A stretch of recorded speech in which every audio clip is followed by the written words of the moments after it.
Export promotions కానీ జర్మనీలో కానీ ఇప్పుడు దుబాయ్లో కానీ ఈ రకంగా చేయడం వల్ల పసుపు ప్రాధాన్యత ప్రపంచానికి తెలిసి ఎక్కువ డిమాండ్ ఉంది మార్కెట్లో. ఇప్పుడు ఈరోజు దేశంలో ఉన్నటువంటి అన్ని ప్రధాన మార్కెట్లలో ఎక్కువ ప్రతి మార్కెట్లో కూడా 19-20 వేల వరకు వస్తుంది. 17,000 నుంచి 20,000 వరకు ఫస్ట్ రేట్ వస్తుంది. నిజామాబాద్ మార్కెట్లో ఎందుకు రావడం లేదనే విషయంలో నేను వ్యాపారస్తులతో ఇక్కడ ఉన్నటువంటి కమిషన్ ఏజెంట్తో కూడా మాట్లాడడం జరిగింది. పచ్చి పసుపు తీసుకొస్తున్నారు అనేటువంటి విషయం వాళ్ళు చెప్పడం జరుగుతుంది. బయట అయితే నీకు సాంగ్లీ మార్కెట్లో 19,000 రూపాయలు ఉంది.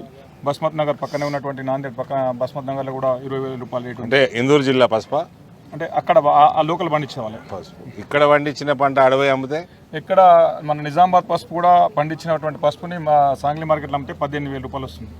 18 నుంచి 19. ఇక్కడ పచ్చిగా ఉంది మీరు అన్నట్టు. ఆ కుప్పలకెళ్ళి తెచ్చిన ఇది ఇరిస్తే ఇరగాలే, కష్టంగా ఇరిసిన దీనికి లోపల మాయిశ్చర్ ఉంది. సో సుదీర్ఘ పోరాటం ఫలితం ఉన్నదంటారా లేదా? ఒక మాట ఫలితం ఉంది. ఫలితం ఉంది. ఇప్పుడు మీరు సంవత్సరం అయిపోయింది టర్మరిక్ బోర్డు చైర్మన్ అయ్యి. రైతులకి క్వాలిటీ సీడు లభిస్తానికి మనం ఏం చేస్తున్నాము?